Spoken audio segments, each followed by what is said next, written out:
All right, welcome everyone to the March 25th meeting of the Northern Middlesex NPO. Kelly, please call the roll. Sure. Let me get that up. All right, we have Derek Schuster. Derek Schuster representing MassDOT Interim Secretary and CEO Phil Ing. Okay, Pat Wurgis. Here. Stephen Themelis. Here. Belinda Duran. Here. Right, and we have quorum. Brian Fallon's on his way, so. Yes. And then we also have ex officio member Jason Silva here. Okay. Right. Next item on today's agenda is open forum. There is an open public comment for the amendment number 3 to the federal fiscal year 2026 to 2030 tip. Were any comments received written since that comment release? We did not receive any comments via email or snail mail. Okay. Do we have any members of the public attending today's meeting that would like to comment on amendment number 3 or make a general comment to the NPO board at this time? If so, please use the raise hand feature. I don't see any. I'm trying to figure out how to pull this over on the other screen. There we go. All right. Seeing and hearing none, if any members of the public do have a question or wish to make comment during today's meeting, just please use the raise hand feature and wait to be called on by the chair. And I think with that, I don't know if we close the comment period for the tip amendment 3 or wait till the agenda. We could wait till we get to the agenda. Okay, That's fine we'll in do case that. anyone pops on. Next item is approval of the February 25th, 2026 Northern Middlesex NPO meeting minutes. The minutes were shared ahead of today's meeting in accordance with open meeting law. Could I please have a motion and a second to approve the minutes? Make a motion to approve them. Thank you, Pat. I'll second. Thank you, Stephen.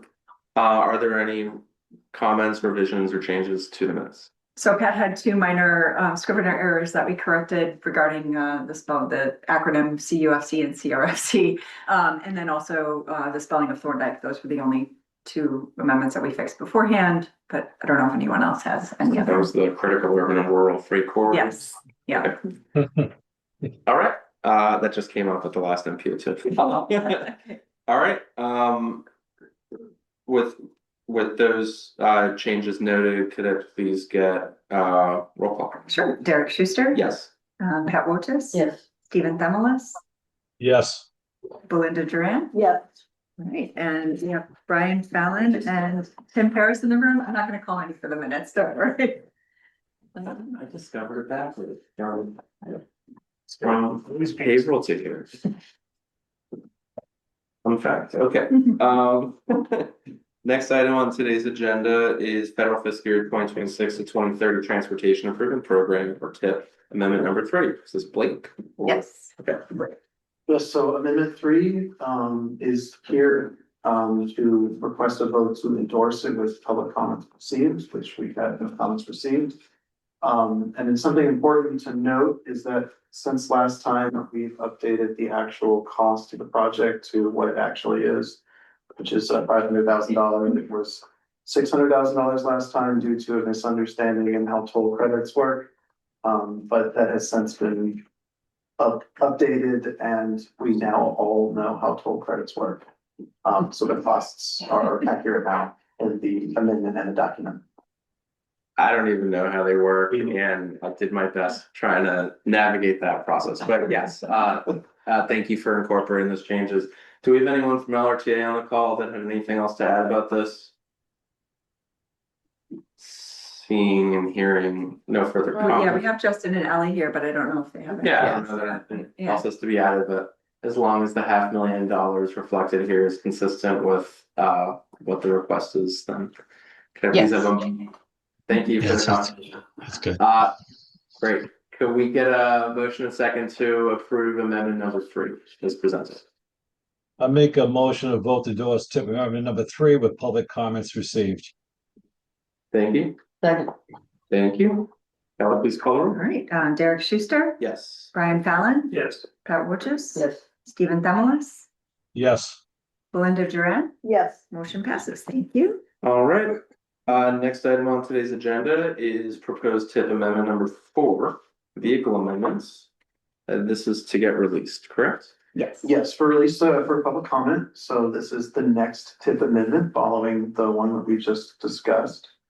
It looks like a big table with lots of changes, but really what's happening is that LRTA anticipates delays in the delivery of new buses, which is what the first line item is, the LRTA ending in 950. And so because of that anticipation and the delay of the delivery of the new buses, LRTA would like to spend some of the state funds from the Regional Transit Authority Capital Assistance Program on doing overhauls to 3 existing buses that are reaching the end of their useful life. So $344,000 of the state funds are being allocated away from the 2 line items at the top there to the one at the bottom, which is a new project in the tip. And a few things that are important to note is that LRTA plans on still purchasing these buses, and that it's just going to occur at a later date in a future either amendment or tip. And another change that is happening in the second line item is that LRTA will no longer be purchasing a non-revenue vehicle. So they are deciding to not purchase that. And that is where some of the RTA cap money is coming from. Let's see, so. Oh, and it's important to mention that the federal funds that are being, the federal funds that we're reducing from the tip here will be spent at a later date so that they're not being de-obligated. We're not leaving money on the table They're here. carrying over into 2027. Yes, so just not in this very amendment is it being changed to something else yet. Did I miss anything, Ally? No, that sounded good. Thank you, Blake. If anyone else has questions, I'm happy to answer. Ally, maybe you'll cover this during item 6, but are those 5 buses and the non-revenue vehicle reflected in 27 of the draft program? Yes. Okay, wonderful. So we'll see it again shortly. Yeah, and last question, just because I don't have East-Ed open. Are we capturing the movement of these funds into 27 of the active program, or are we leaving it as not funded in the active, but I left reflected? it as not funded in the active. Okay. That's okay. Yeah, that's fine. It's just important to note if you do get questions about it. I would just note for the public comment release if it's the pleasure of the board. For administrative purposes, check the development program to see the funding reflected in 27 for that activity, those activities. Awesome. Thank you. Thank you. Any questions from the board or public? Seeing and hearing none, could I please get a motion and second to release tip amendment number 4 for 21-day public comment? Make that motion to release it for public comment. Thank you, Pat. Seconded. Second, Stephen, thank you. All right, please call the roll. Derek Schuster, Yes. Brian Fallon, Yes. Pat Wojcik. Yes. Stephen Demelis, Yes. Belinda Duran. Yes. Motion passes. We will bring back any public comments received at our next MPO meeting and then have that virtual public comment period at the next meeting. Okay, thank you. Next item on the agenda is the federal fiscal year 2027 to 2031 transportation improvement program development. Great. So a number of you were at our council meeting last week where we presented draft scenarios. Some of what you're going to see on the screen here is a little bit different because since last week, we were able to get some additional details from MassDOT on potential cost sharing. And we also got some clarification on a federal earmark for the town of Tewksbury for one of their projects. But overall, the underlying fundamentals of the scenarios are the same. So just so everyone here knows, the Northern Middlesex NPO gets a regional allocation from MassDOT that's passed through. They pass through funding from federal highway and add, because Massachusetts is a very generous state. MassDOT provides that 20% match to federal funding so that our communities don't have to have that. So what you can see here on this table is how much money our MPO has to pass through to infrastructure projects and some of our pilot projects in the region on an annual basis. So that is between 13 million and 14.5 on a given federal fiscal year. As I mentioned in, I think, our last month's meeting, we're just showing the regional target funding that we had in FFY 26 through 30, just to kind of demonstrate that this funding has been pretty consistent over time, plus or minus a few percentage points. But really what we're looking at is around 13 to 14 million dollars a year that we are trying to keep programmed into projects in our region. The state also has its own funding that it allocates to larger projects of statewide significance. And those are also reflected in our TIP, but we're not really talking about those today. We're really talking about our regional projects.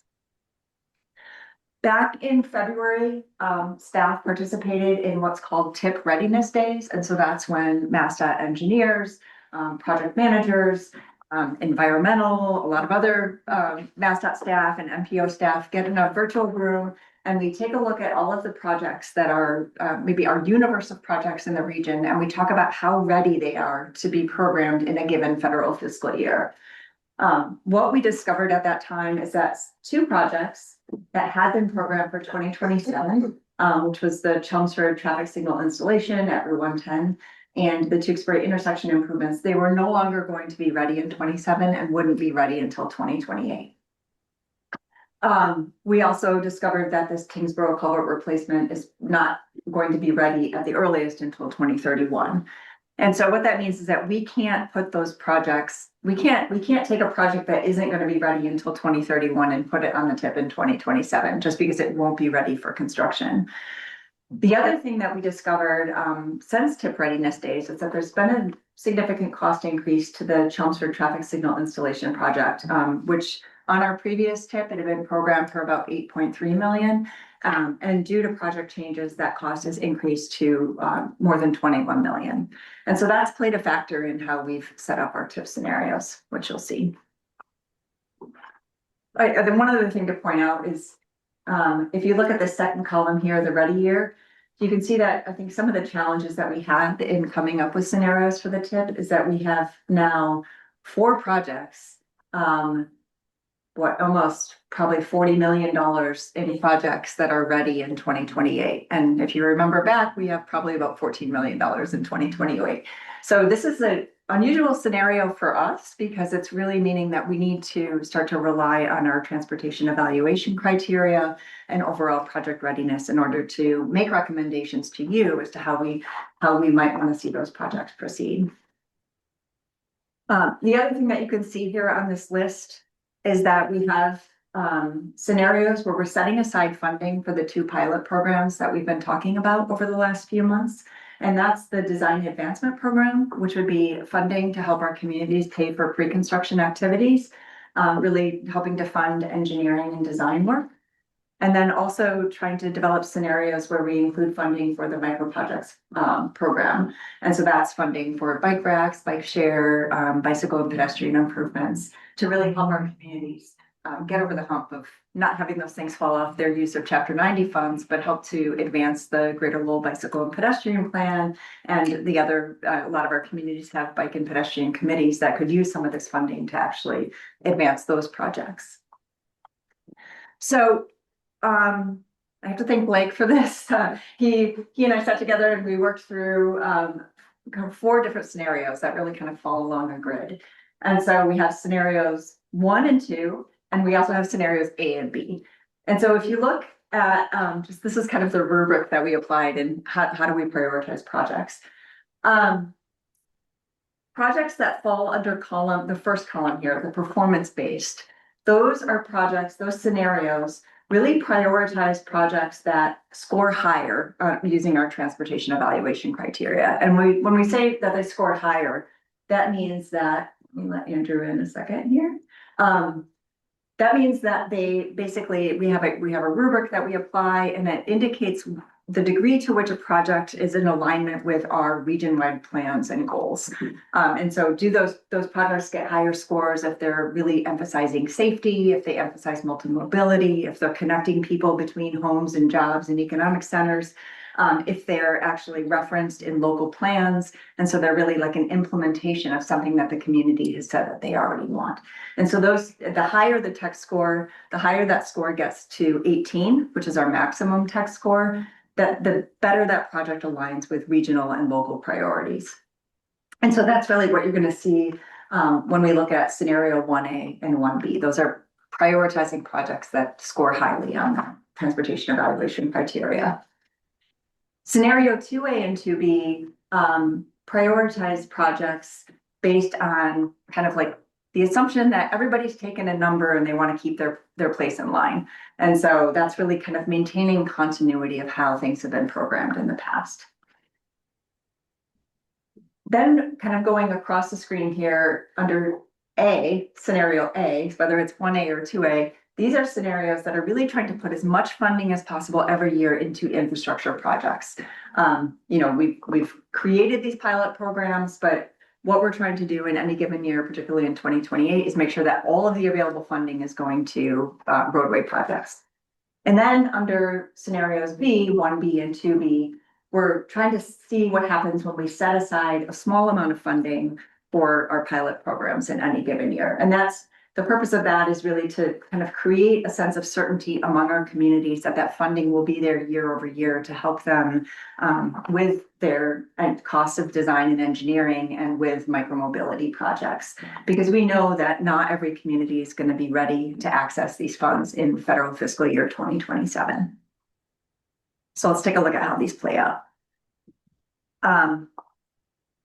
So right here on the screen, I'm showing scenario 1A. This is a scenario that really prioritizes projects, not our pilot programs, and it scores things according to their transportation evaluation criteria scores.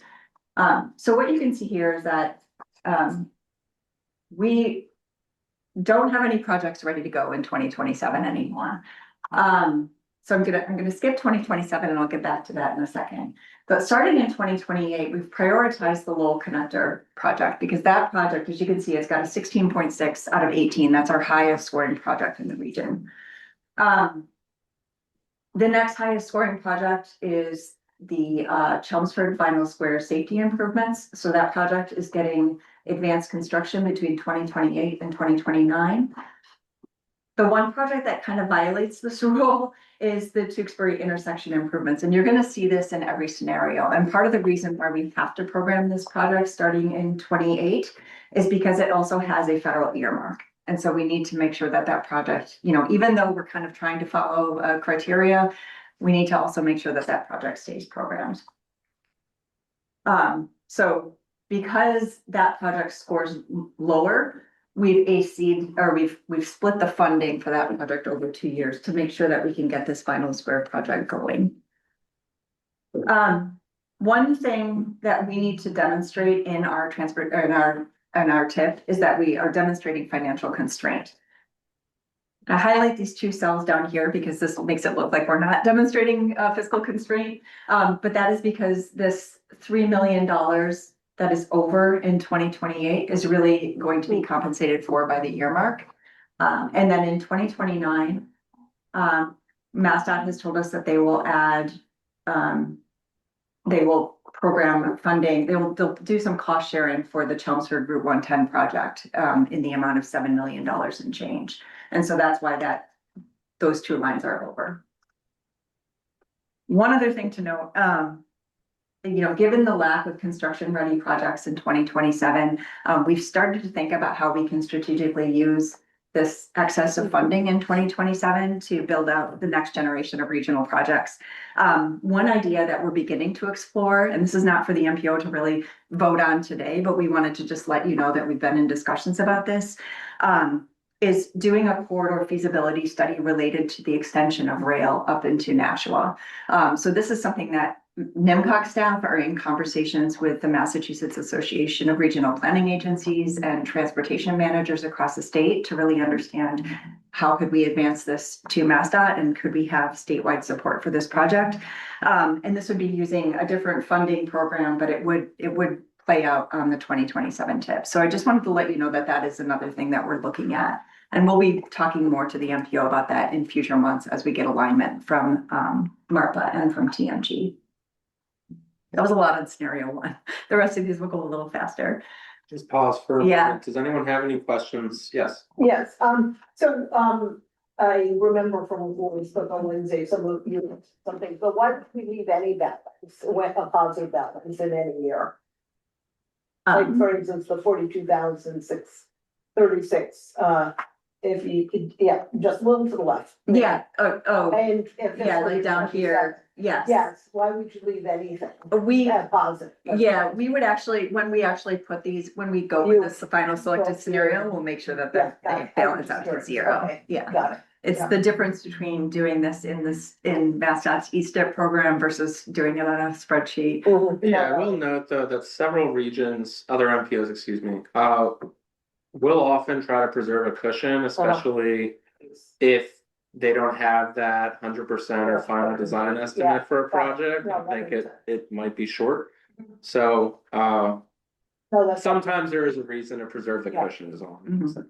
And I had another question, because these numbers are different than we Yes. talked about last week. Yeah. So the micro project value went up, by 3x roughly. Yeah. The design advancement came down by 3 million and the LRTA shifted. Mhm. So just curious. Oh, about the yeah, changes. So we, since the meeting Yeah. with the council last week, we talked with the LRTA about how they might be able to use some of our regional target funding.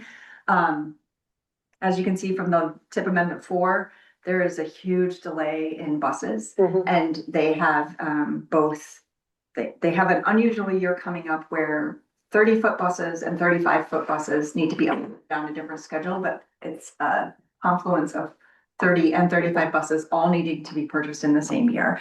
And so they could use up to $8.4 million for buses. Mhm.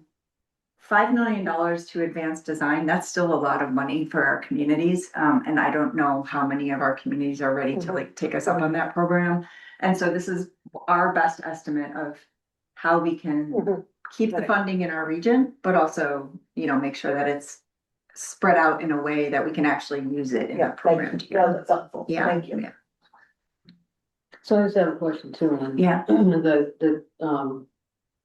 The traffic light installation, the traffic installation at 110 and 495, it's not a traffic signal. It's no longer a traffic signal solution. Mhm. So that will start now in 29 and not 30, is that, It was forecast with 28 originally, right, Yeah. or 27 originally, but ready for 28. Mhm. right, but I think on the thing we looked at last week, it was gonna begin in 30, it was about 30 and 31. Yeah, it moved up. That might be one of the other scenarios. It might be one of the other scenarios, but, Well, I think No, it's it because the was- $7 million is on 29, because I think before it was. oh, yes, yeah, Yeah. it's because MassDOT's able to fund this 7 million in 2029. Okay. That's why, All right. yeah. And that's why this is over And here. the Tewksbury earmark was not in the last scenarios. Right. Yeah, correct. yeah, So it's $3 million that's Mhm. now here. right. Any other questions on this one? All right. Scenario 2A also prioritizes projects. However, this is where, the scenario where communities have taken a number and we're keeping them in line. And so under this one, I think the main differences here are that the Chelmsford project gets moved up to 2028. Because that project is going to be ready and it has been programmed in that order. And then Tewksbury also is in 2028. So you can see how this kind of shifts. Some of our higher scoring projects, honestly, Chelmsford Vinyl Square and Westford Route 110, it kind of bumps them back a year or two from where they originally were programmed. But in both of these scenarios, we still have MassDOT's offer to do cost sharing, and then we still have the federal earmark for the Tewksbury project. Any questions on this one? So, yeah, yes. Yes, yeah. So the micro projects you highlighted there. Yes. In later years as well as the design advancement. I'm assuming the rationale is the same, that it is that we don't know the future, so you wanna try to have money, you could. Yeah, use and- For that, or, Because there is, because we now, unlike what we knew when we met with the council, we do have this additional funding from MassDOT and the federal earmark. We're able to still allocate some funds in 30 and 31. But because in this scenario, we're prioritizing projects, we're not offering any funding for those pilot programs in 2028 and 2029.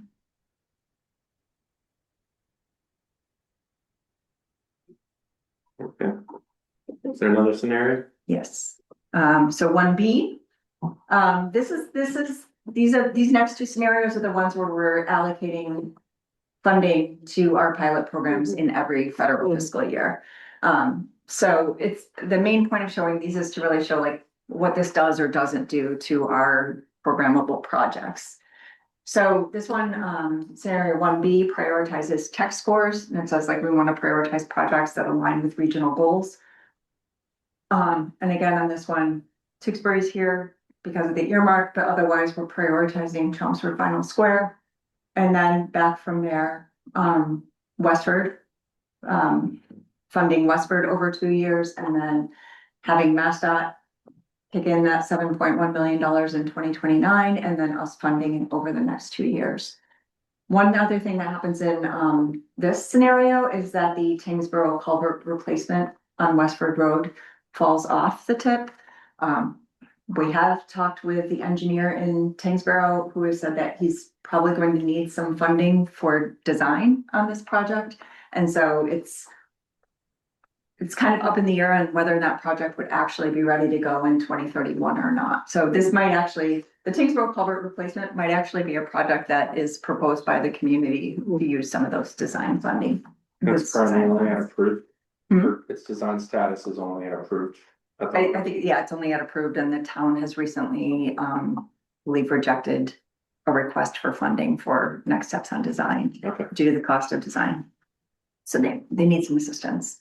Yeah, so in circumstances like that, just based on experience in other regions and other municipalities, MassDOT does recommend, we call it 2015 a project where you remove it from the tip temporarily until there's a little more confidence. And really when that 25% design submission is received, we have a much clearer picture on cost, on permitting and right-of-way needs, and then can more predictably make that readiness determination. So Yeah, and one thing that, you know, some of the other MPOs in the state are doing is they're actually not programming projects on the tip. They have a policy now where they're not programming projects on the tip until they get to 25% design. Because that gap between having an assigned project number and then getting something programmed on the tip can often be too big of a hurdle for a community to advance the project. it's not true for all project types, but certainly the larger the scope, potentially, you know, the more uncertainty there is. If you're looking at something that's relatively small, I know that we have some municipalities that can really quickly turn around, like a non-interstate pavement job or an intersection improvement or signage upgrade. Yeah. But really with the latest design guidelines and the scopes for projects getting initiated, they're larger and that means more complexity. Yeah. Oh, any questions on this new black screen? Okay, there we go. We got 2B. All right, yes, 2B. Very similar, funding the pilot programs over every federal fiscal year. And again, I think part of the reason this Tingsboro project kind of falls off again is because we are taking about $1 million a year and putting it into those pilot programs. But this is the second scenario, and this is one where, again, it's more like if a project was in line for a year, we've tried to keep it in the same place. So what we are asking the MPO for today is direction on which scenario you would like us to move forward with in the development of our 2027 to 2031 transportation improvement program and that final report.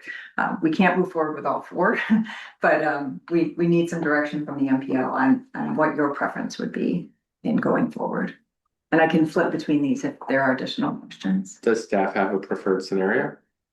Well, actually, I think maybe turn this back to members who were at the council last week So because, Kelly explained all this to the whole council and the entire council did take a vote and recommend one B, which I support too. Mhm. You know, that looks like one of the major differences as far as council, which I'm looking at is the vinyl square one and the 495 one. And quite frankly, I think as far as the community and the town of Chelmsford, they would prefer to see the vinyl square one a bit sooner. Rather than the other one, if those are the two options.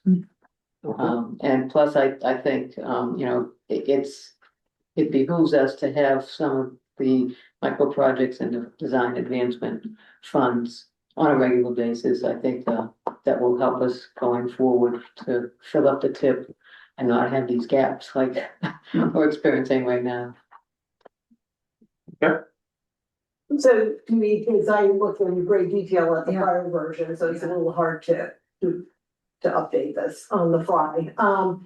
I mean, it does to me seem like there's quite a lot of money in the micro projects and design enhancement. I mean, we're talking over $1 million per Mhm. year out of 13 million, roughly 14 million. Yeah. And I get the long-term value. I mean, this is true in most of the scenarios, it varies a little bit, but it is. I mean, I'm assuming that if things shift, the money, like there can be amendments to this going Yes. forward, Yeah. so that money could move around. Yeah. And we could even we could do amendments between the two pilot Yeah, programs as well, yeah, so okay, that would. yeah, no, I hear you, yeah. And this exercise is annual, so. Yeah. So we're gonna do this all over again next year, look in the crystal ball in February, see where things lie and. Make the more informed predictions. Even the funding scenarios here are just based on the latest available information we have. Mhm. Congress doesn't have a new reauthorization bill at the moment, so Yeah. a lot can change Yeah. in the next year. Yeah, November 2026 is going to be an interesting, Yes, exactly. Yes. maybe, or who knows, it might be delayed another Yeah. year. But- Yeah, but be that as it may, yeah, I think scenario 1B demonstrates fiscal constraint. The only thing I wanted to note about the Chelmsford project 607401 at Yes. 10495. Although the state's committed to the balance, it is a state-owned roadway and priority project for us as well. I think we're still just waiting to determine whether we want to preserve the ready year of 2028 for the project, for the state's funding commitment that year, or if as a state, we only have funding availability in a different year. So that's to be determined within the week, but shouldn't have any bearing on 1B as presented otherwise. Okay. Just to note that the 7 million might not be in 29, it might be in 28 if we're gonna advertise that year. It might be in 2030 if that's where Okay, the funding availability is. if the funding is available in 2028, are there other examples of projects that skip a year of funding? Because our local funding. It's not skipping a year of funding. Okay, So, okay. so if the project was ready to advertise for construction Yeah. in fiscal year 28. Yeah.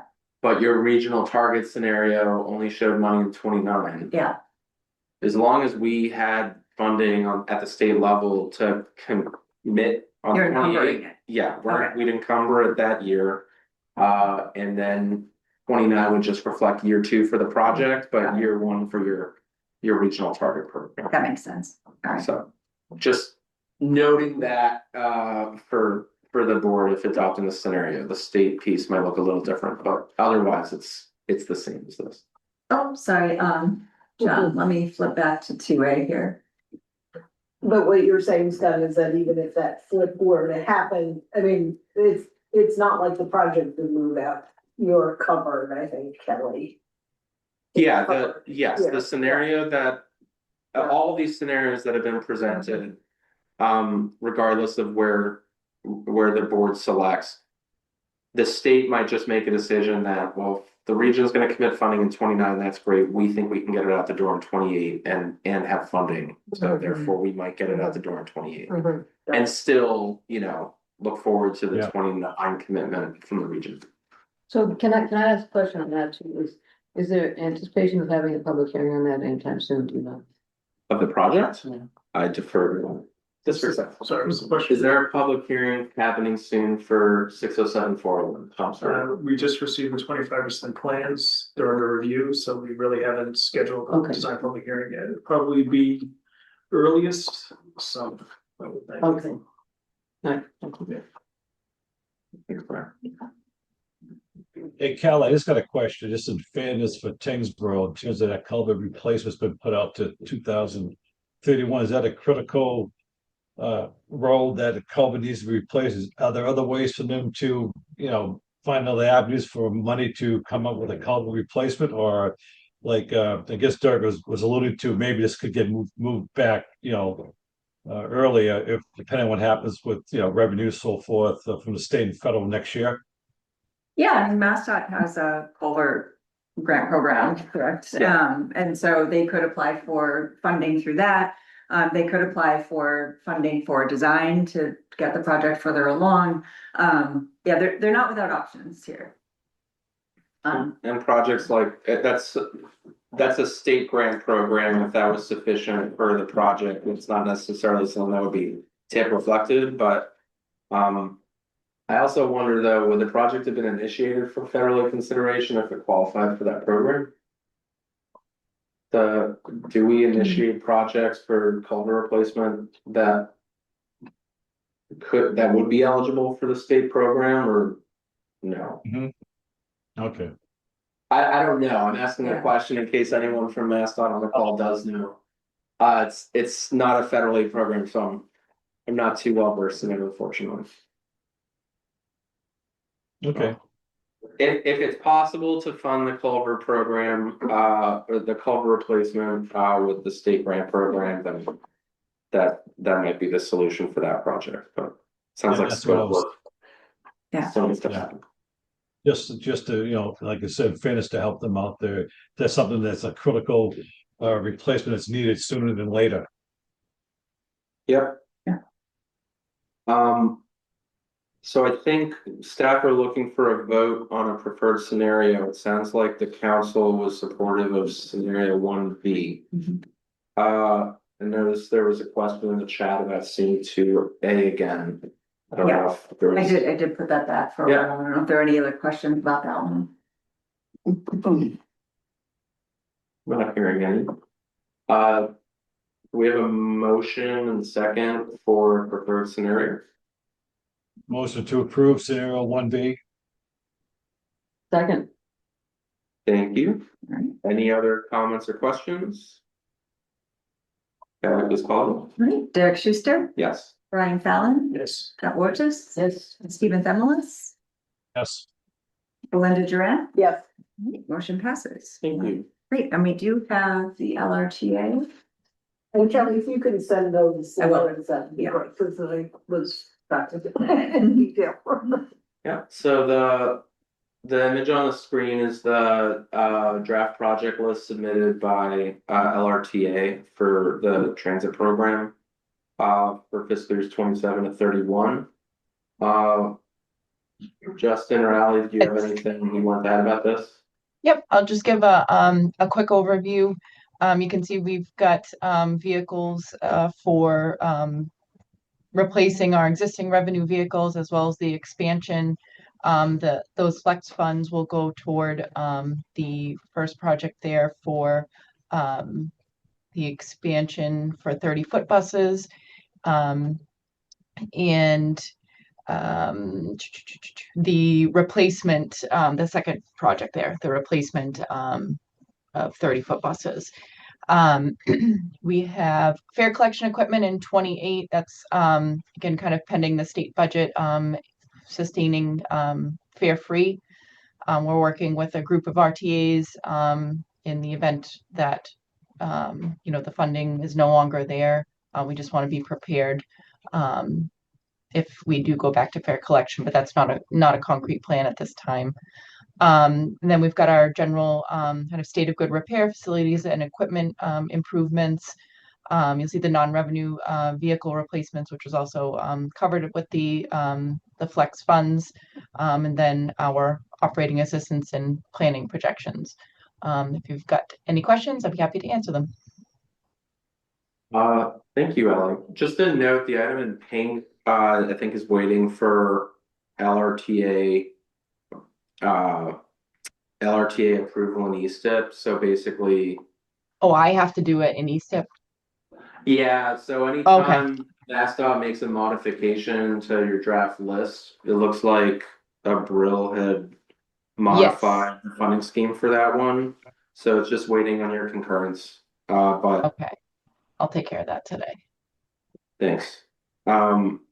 Just in case anyone was wondering what the pink was for. Yeah, Belinda. Yeah, thank you. I have a question. So I just want to understand better as a Lowell resident, I haven't been on the LRTA board. I haven't been in these meetings until before January, but I'm curious about the 30 and the 35-foot buses and what other size buses LRTA uses that may be smaller, given that at least I don't see the buses ever being anywhere near full.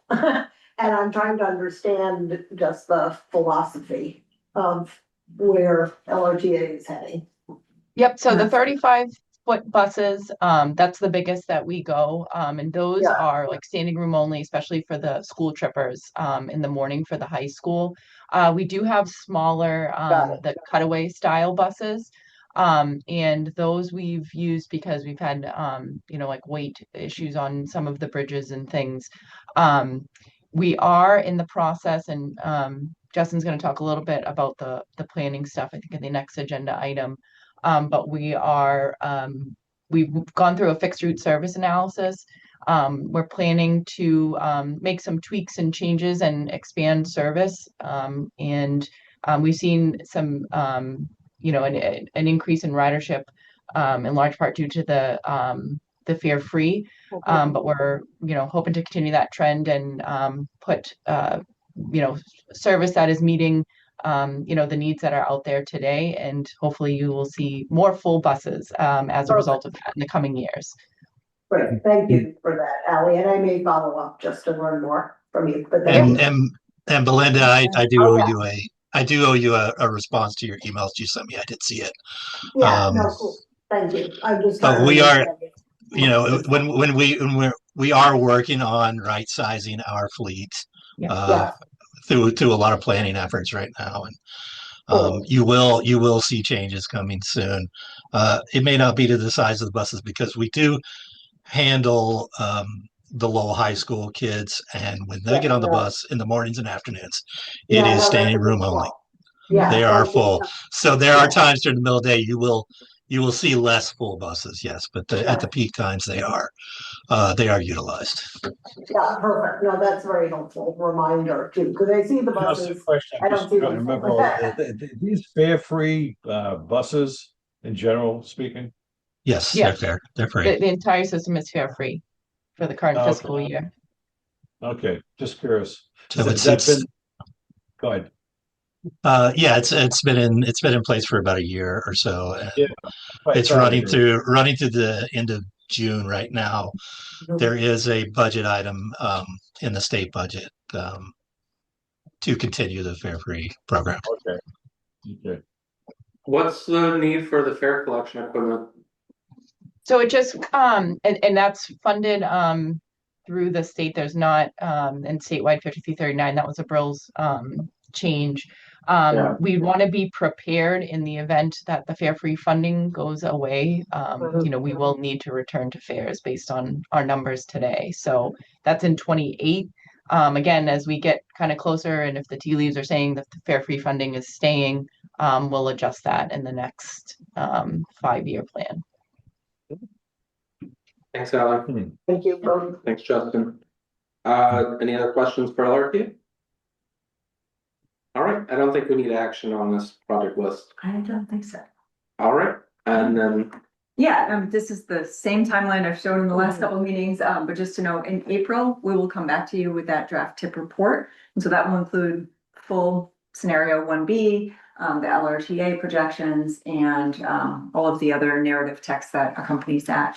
So at that meeting, you'll be asked to vote to release the tip for a public comment period. And then we'll bring any public comments received back to you in May, and then have requests that you vote to endorse it. If you endorse the tip in May, then that would become officially active in October 1 of this year. All right. It'll also reflect the draft state project list as well. Yes, and including the MBTA project list Yeah. as well. All right, thank you. Next item on the agenda is LRT Comprehensive Regional Transit Plan. I believe this is Justin. That is me. So just wanted to, for anyone who doesn't know me, my name is Justin Howard, Transit Operations Director and Planning Director here at the LRTA. And you can move on to the next slide. So the LRTA has recently completed its 5-year comprehensive regional transit plan. It's done every 5 years. It's through a contract with MassDOT, where they hire a consultant. This time it was AECOM. And AECOM began working with us at the LRTA in January of 2025 to develop this update. And so we last conducted the this effort in 2020, and it occurred in the middle of the pandemic, and really the outcomes of that plan were kind of really affected by what happened due to the pandemic. Our ridership basically plummeted. It's about a third of what it is now, and we lost drivers, so we ended up having to combine some of our routes into, going from standalone routes to sort of combo routes to handle the loss of our staff and the loss of ridership. So as we approach this one, really the past 3 years, as we've been coming back from COVID, we've been trying to work on recommendations of that plan, and that sort of leads into, it's kind of ongoing in this plan. And the process that we outlined to develop this year's plan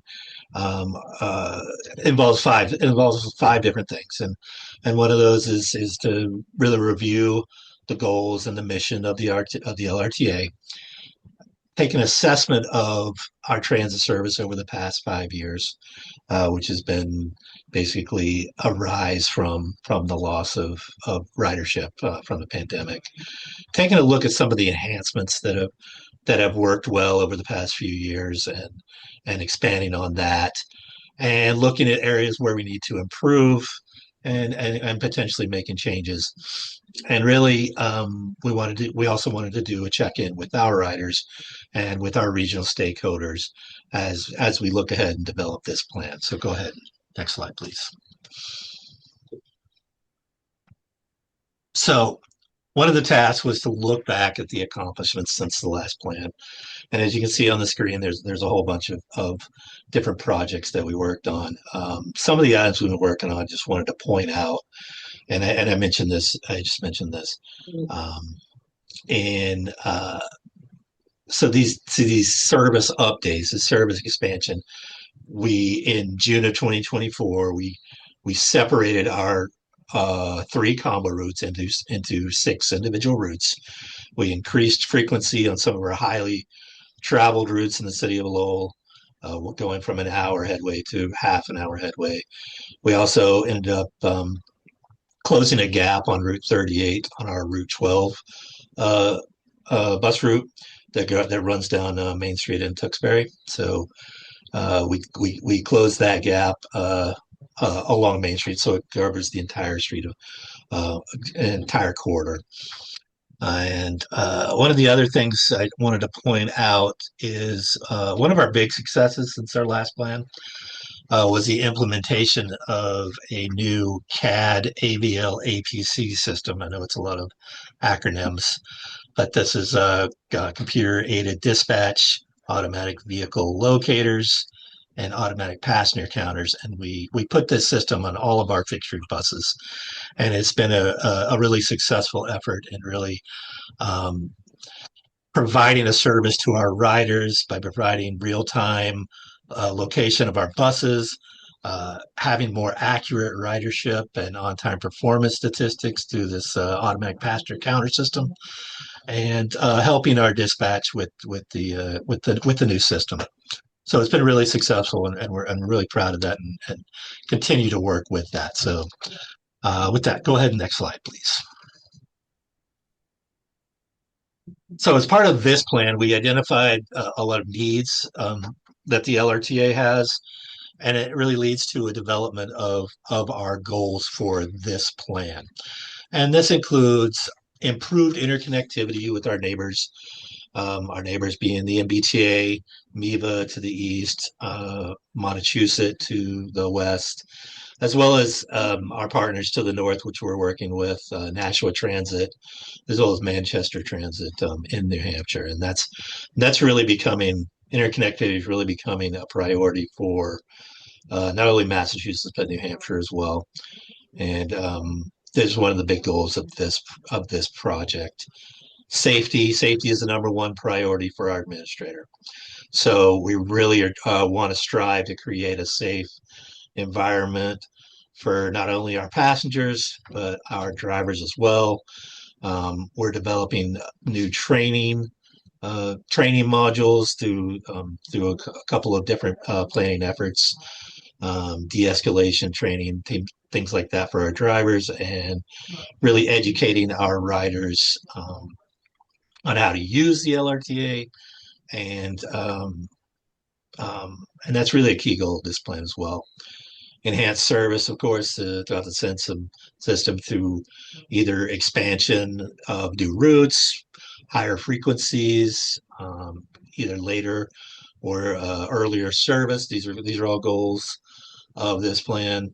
We want to promote our service to make sure our riders and our stakeholders are aware of the LRTA and how to use the LRTA and really how easy it is to use the bus to get to where you need to go, as well as more opportunities for travel training.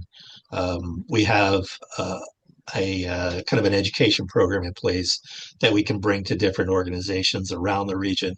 If anyone is interested in talking with us about that, just contact me and we can set something up. And finally, the last goal really being a coordination, and that's key because there are 15 RTAs. There's the MBTA, there's MassDOT, there's the NPO, all of our different regional and state partners, and all of them are required to really facilitate and improve service, not only in the LRTA region, but throughout the state as well. So next slide, please. So this slide gives an overview of our stakeholder outreach plan as part of development. Excuse me. Over the past year, a series of meetings were held with various organizations, drivers, riders, community representatives, and each of these meetings held a purpose really to inform the recommendations of this plan. We also did have a online public survey, which we had paper copies as well, for a pop-up event that we held in August of last year. And of note, we had about 30 surveys were taken at that event, and we had a lot of good engagement with our riders. We had state representatives there, as well as LRTA board members that took part in the event. So it was a really successful event. We also held a virtual stakeholder meeting in July with approximately 50 attendees from different regional organizations, including staff from NMCOG that participated as well. So next slide, please. So to tell you a little bit about the online survey that we had. So it was open for about 6 weeks between August and September. We had approximately 183 responses, majority being English speaking, with respondents identifying mainly as white, Asian, or African American.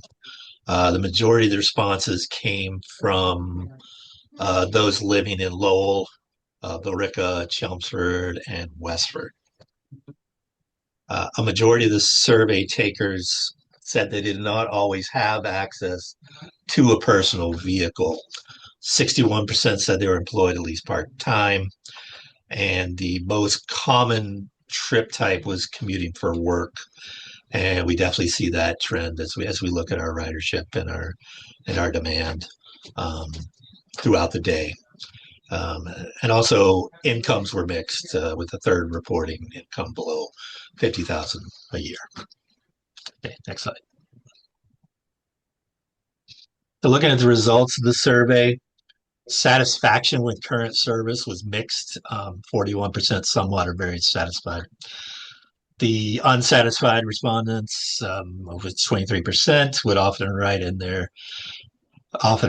in what their issue was, and most of those, the majority of those, were focused on the on-time performance. Their bus was late, missed connections. They missed the bus somehow.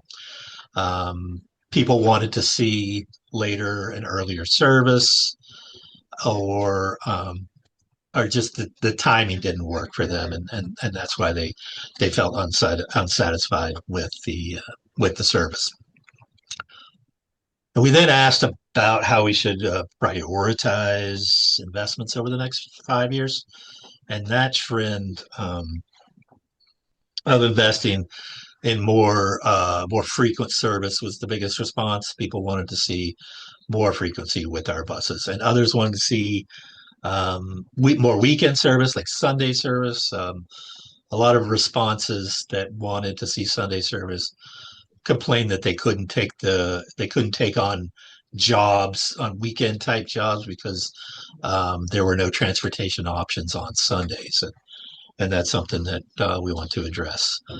Another 30% talked about connectivity, particularly with the MBTA, and trying to coordinate those connections with either commuter rail or the buses down in the MBTA buses in Burlington that would take you on into the Boston area.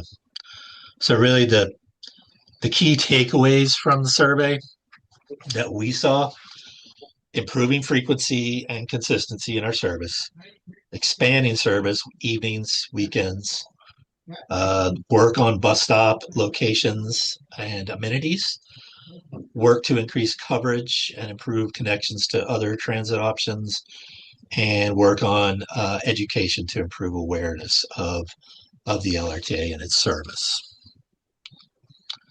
And all of those key takeaways really feeds into development of the recommendations.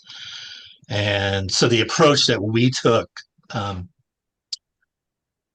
to develop these recommendations utilized operational data analysis, things like safety and asset performance targets, of which the NPO adopts those on an annual basis. We took a look at our ridership, on-time performance, and then we used the stakeholder and public feedback that we received, and we began to address the identified needs and goals of the plan. So you'll see in the full plan, this is just a snapshot of some of the recommendations. You'll see 37 different recommendations, and that's spread out over these 7 categories that you see on the screen. And so we took each recommendations that we saw, and we sort of developed a matrix based on short term versus long term. Short term being something the LRTA is currently working towards and will happen in the next couple of years, versus longer term, which is more of in the planning stage at this point, and could be implemented 3 to 5 years from now. Excuse me. So looking at the different categories, the core category is basically where we focus our highest priority right now. And that includes a lot of programs we're currently working on. For example, our Nashua service, which is turning a holiday route into a full-time route running between Lowell and southern Nashua, the Daniel Webster area, Pheasant Lane Mall, that area. And that's going to begin in July. So you'll see that as a recommendation of the plan. And Allie mentioned this just a little bit, but we are analyzing all of our current bus routes right now.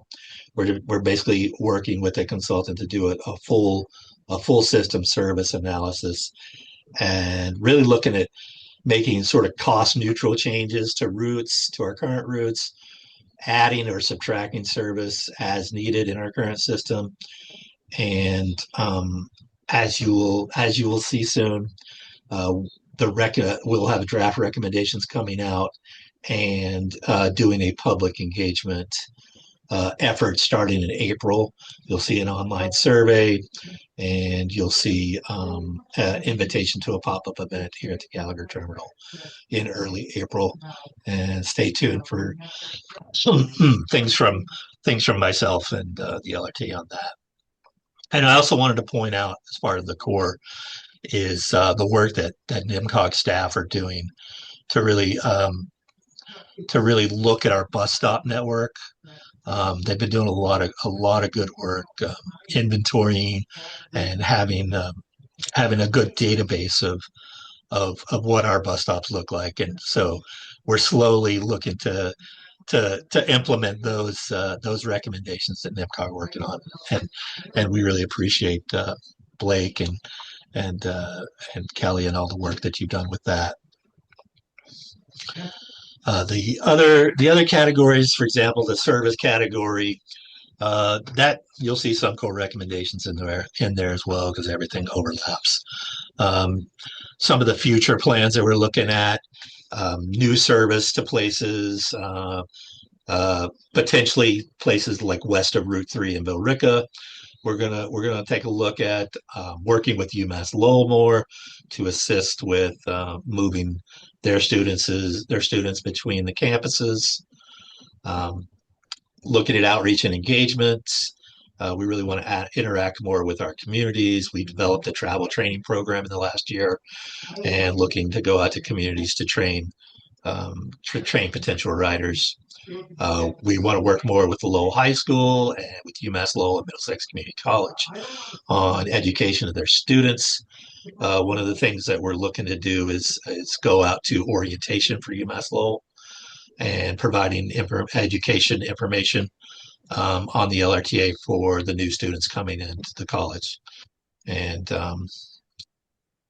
the data and technology category, will continue to assess our AVL technology on our fixed route buses. One of the new things that we're doing, and we just launched it this week, was for our paratransit, our Roadrunner program.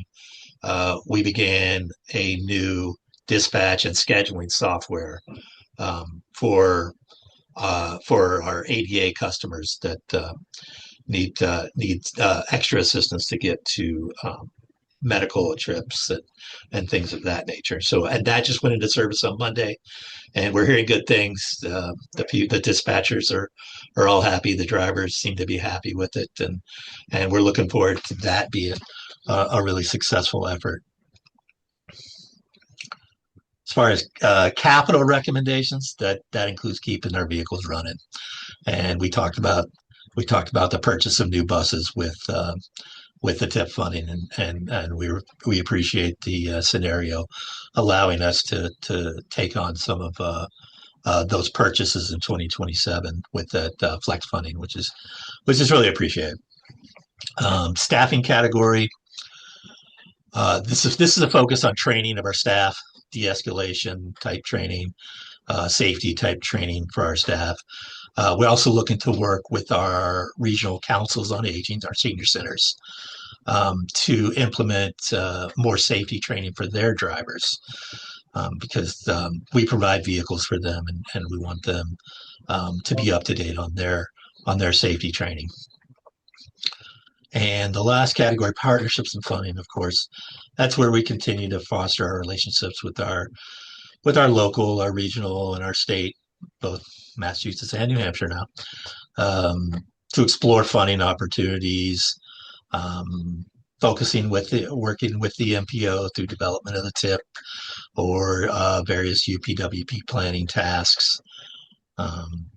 And hopefully we can continue to work with NMCOG on the bus stop inventory work, and keep going with that. So with that, I'm going to stop and just say thank you to the NMMPO for support, and I can take any questions that you have. Here's a link to the full report. It's on our website. And any questions you have. Yeah. Great, thank you, Justin. Great presentation. Go ahead, Stephen. Yeah, great report, Justin. Very detailed. I just general questions. On those bus routes, you went from 3 to 6. I Yeah. assume you needed more buses to for more frequency and stops and so forth. Is that something that's working well? In terms of the change of the plan for that? Could you talk about you have advancements now in technology and accounting and all that stuff to help you out with that future planning? So that was one of my questions. Absolutely. So what happened with the combo routes is after COVID happened, we lost a lot of staff. We lost a lot of drivers, and we weren't hiring, so we couldn't physically do those routes. And if you look at the ridership back in 2021, 2022, it's about a third of what it is now. So one of the big things was to when we could start hiring drivers back, and really we had the vehicles to do it, we just didn't have the staff to do it. Okay. So when those drivers came back, we could physically separate those routes. So we went basically from 3 to 6, which has really helped our ridership actually. Yeah. The other question I had was like, how often do you do the public surveys? Is that an annual thing you guys do at LTA or to get that feedback from the people from the public? It's something that we're talking about. We've actually done, what is it, 2 or 3 surveys over the past 2 years. So yeah, That's so it's as part of our planning efforts. We are doing a lot of checking in with our customers. Yeah. And then I just got a couple small ones. The free fair funding, what's that? Obviously, that money comes from the state. Do you know specifically what source the funding comes from? From the What is state? it? It's the Fair That's Share part of the Act. fair share, yeah. Okay, that's right. Fair Share Act. Yep. Remember reading about that. Just curious about that. Millionaires tax. Yeah, that goes to Yeah. education and transportation. Yeah. Okay, that's cool. And then last question on the Roadrunner service, do you see that increasing because the demographics are increasing for an aging population? Seems to be more something that I see a lot in my community. So I'm just wondering if there's plans for the future expansion of that program. Well, that's the plan. That's the plan to get more people to use the Sure. Roadrunner. It's been pretty stagnant actually over the past few years. Oh, But surprising. we're hoping this new dispatch software is going to help optimize our system a little better and open up more opportunities for new service and more ridership. Do you think that's through education or through the local council of aging, the senior centers, or there's no cost for the ridership, is there? No cost, yeah, even for Yeah. for COAs and yeah, and paratransit. No. Okay. Okay. Thank you. That's all I Yep. have. Yep. I had a question, Justin, just forgive my ignorance. What's the difference between coverage and span that was shared earlier? Coverage and span. So coverage would be the physical land, I guess you could say, and frequency would be like your headways, like you go from an hour to half hour One between span is buses. probably hours of service, so when you start to when Oh, you end. yes, Okay, yes. yeah. Okay. All right. And I just wanted to make a commendation to LRTA, Northern Middlesex region. A few weeks ago, there was an invitation for maybe it's a month at this point. I don't know. Nashua Regional Planning Commission hosted a Nashua Urbanized Area meeting where they invited stakeholders from the Nashua Urbanized Area MOU. It included Northern Middlesex Council of Governments, it included LRTA, included MassDOT and HDOT and the other stakeholders. And there was a lot of discussion about the cross-border initiatives, and that's required a lot of collaboration on a lot of fronts. So I just wanted to note that for the board and public that Mhm. there's some great coordination happening on that front.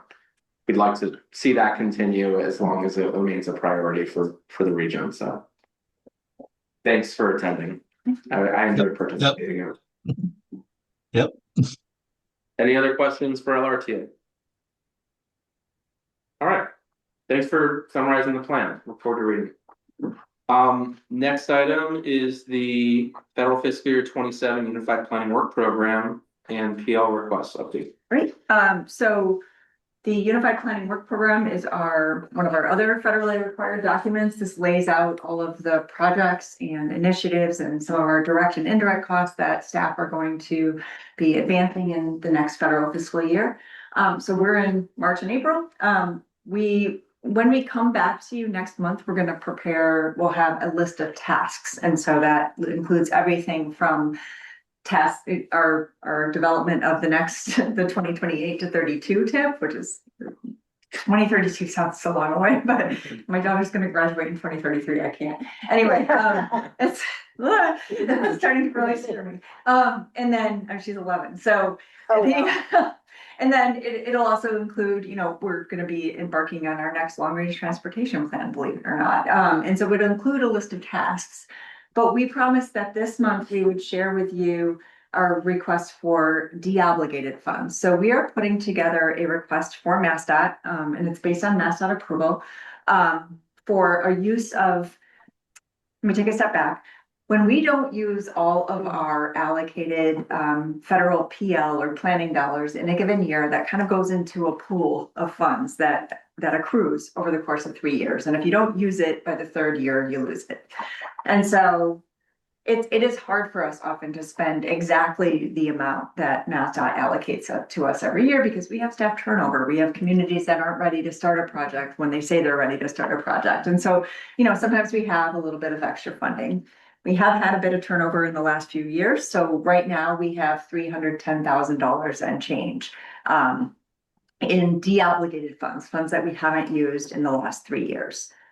And so we're putting together a request for MassDOT. We need to request access to this funds because just like in the tip, MassDOT matches our request of the 80% of federal funds with 20% of state funds. And so we may or may not get all of these requests funded, but I just wanted to share with you what we are going to be asking of MassDOT, and to invite you to ask any questions about what any of these projects are. So like I said, $315,000. So we have about $315,000.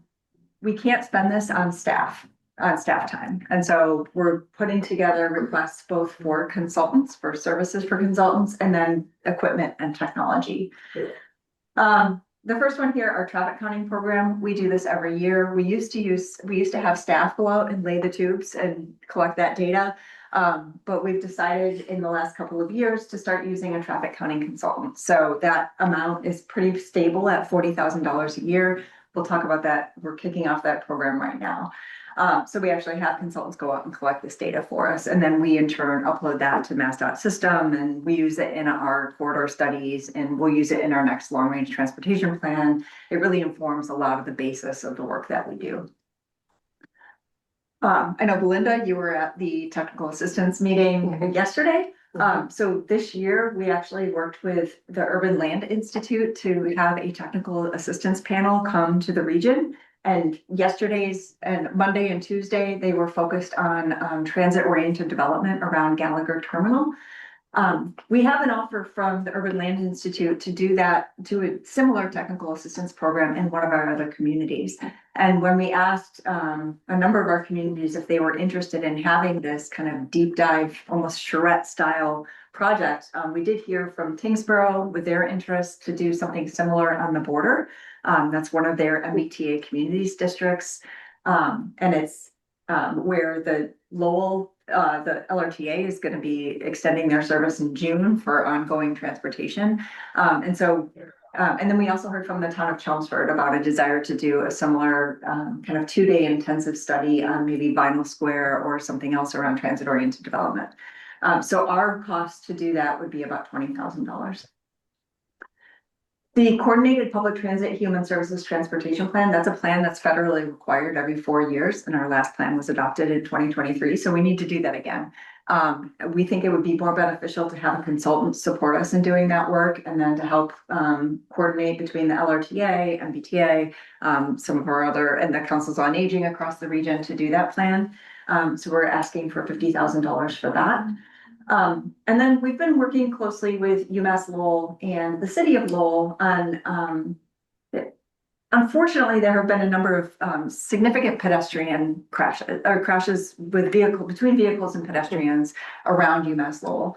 And kind of in combination with the development that's going to be happening around the Lowell Innovation Network corridor and just UMass Lowell as an institution and their prominence with the city, we're proposing to do a greater Lowell innovation and access charrette. So this would be a mobility oriented charrette by which we would hire maybe 2 to 3 consulting teams to come in, do a deep dive on transportation and land use improvements in and around UMass Lowell and how that connects out to the surrounding region.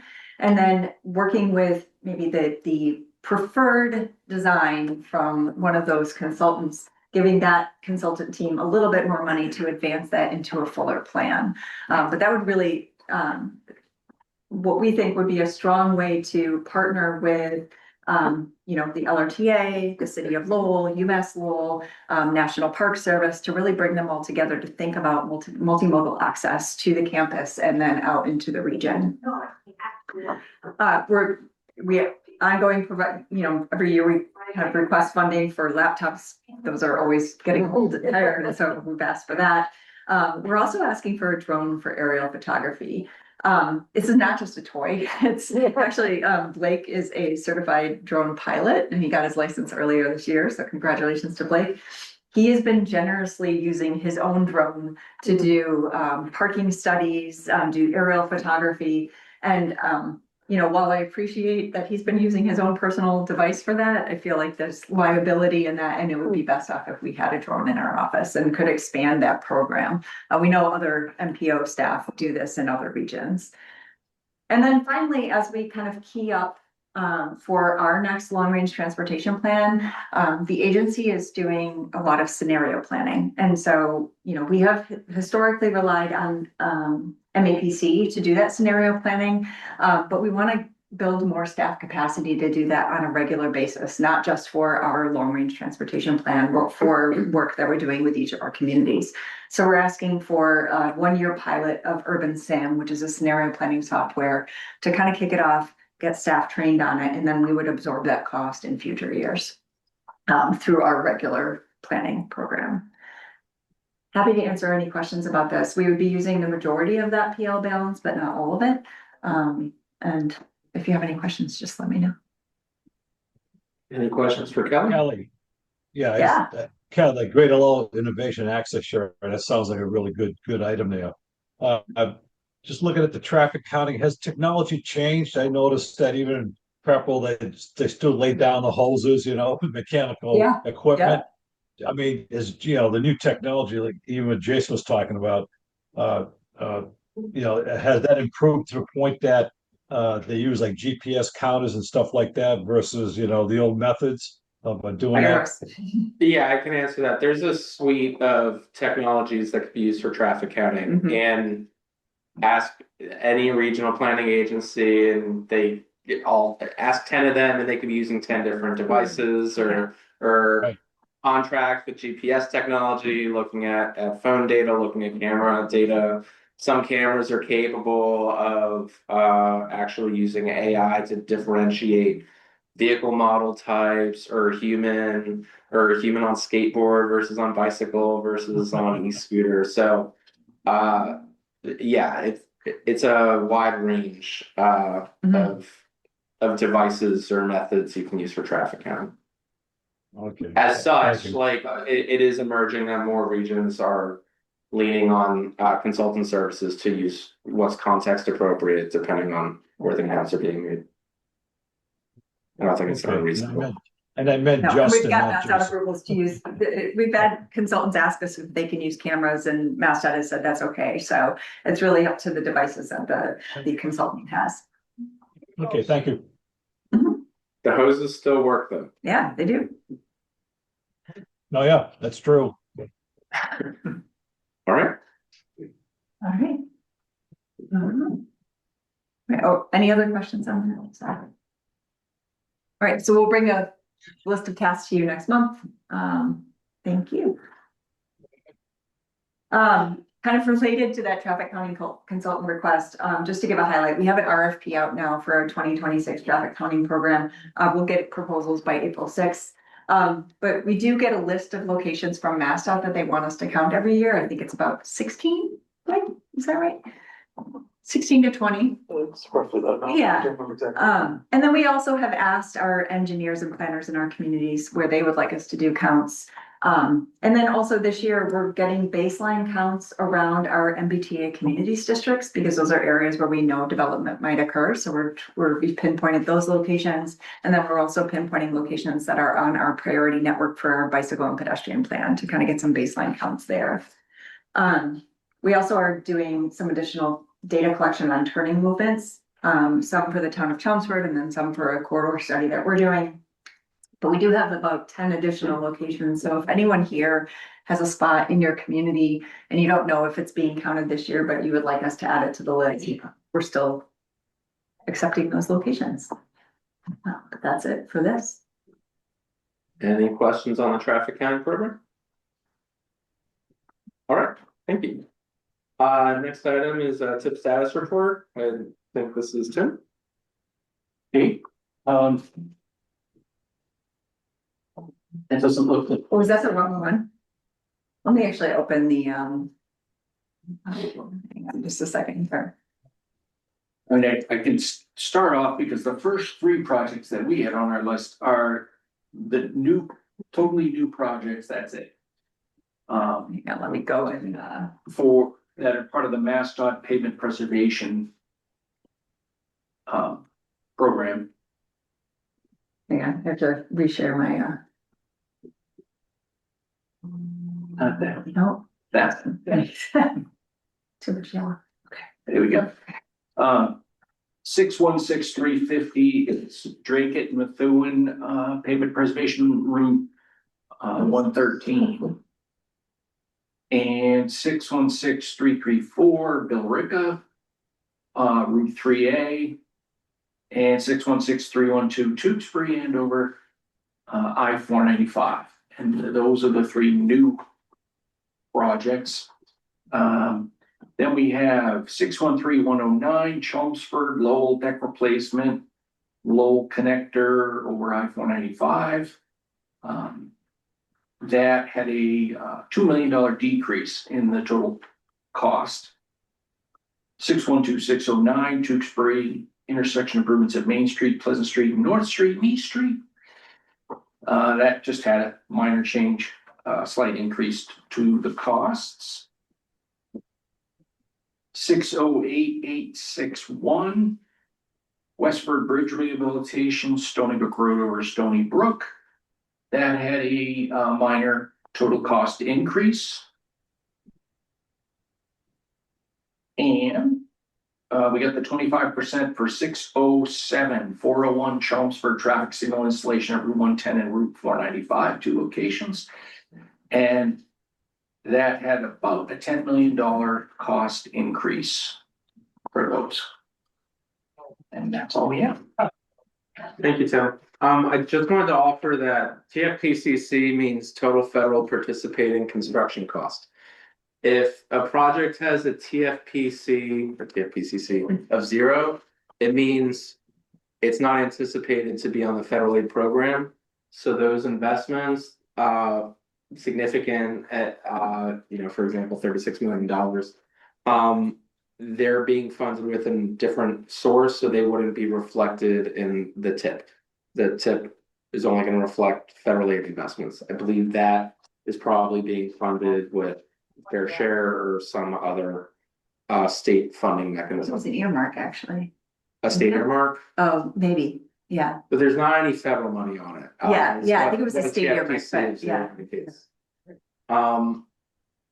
And I understand that our bridge preservation programs are bringing a lot of what's historically been TIP program to fair share funded moving forward. So you might see more projects that are bridge preservation related that don't get TIP reflected, but they are happening.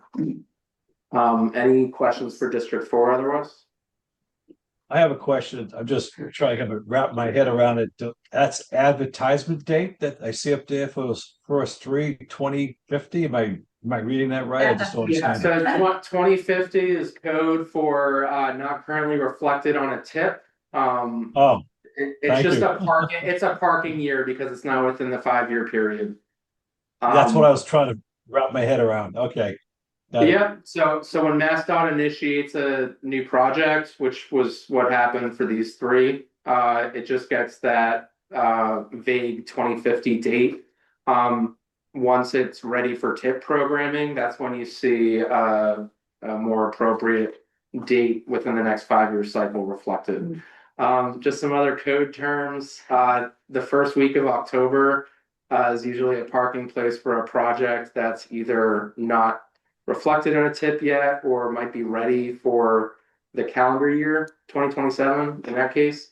And then 9/30, September 30th, is code for a project that is currently programmed for that year, but we know now won't make it. So when we were doing the tip development presentation earlier, and there were some projects programmed in 27 that we know are no longer going to make 27. Those projects now show an ad date of 9/30/2027. Just I want more people to understand how tip development and federal aid works, so that's the only reason I'm imparting that. There should be That- should have asterisks down below a little legend.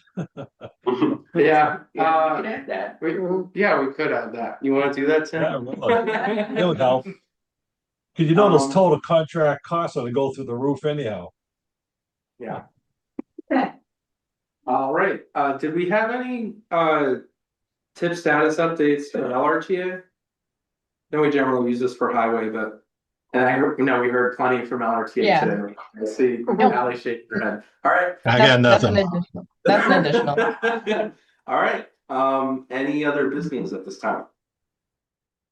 I think the only thing to add is our next meeting as, I think it's the 22nd, not the 23rd. It's a Wednesday, the fourth Wednesday in April. And we will have, Second, yep. thank you. We'll have that tip report for you. We also will have a draft of the Greater Lowell Bicycle and Pedestrian Plans. We'll try to get that out to you about a week in advance so that you can take a look at it. And we'll be asking you to vote to release that for public comment. So that won't be your only time to comment on the plan, but it's when we'll be presenting it. I've received a request 23 hours ago from Pete Sutton. He would like to be the first person to receive that plan when it's ready for showtime. All right. He was Yeah. gonna Of come course. today. Emmanuel's been talking to him, so Perfect, Yeah. thanks, Emmanuel. He's Yeah. really excited to read it. cool, great. And then that UPWP project list and coming back to tip amendment 4. So that's really what's on the agenda. All right. If there's no other business at this time, could I please have a motion second to adjourn? Move to adjourn. Thank you, Pat. Second. Thank you, Belinda and Stephen. All in favor, please say aye. Aye. Aye. Any nays? Abstentions? Wonderful, meeting's adjourned. Thanks, everyone. Sorry again we got started late. I appreciate everyone's patience. Thank Take you care. all. No problem. It's a nice Bye. day. Thank you. Yeah.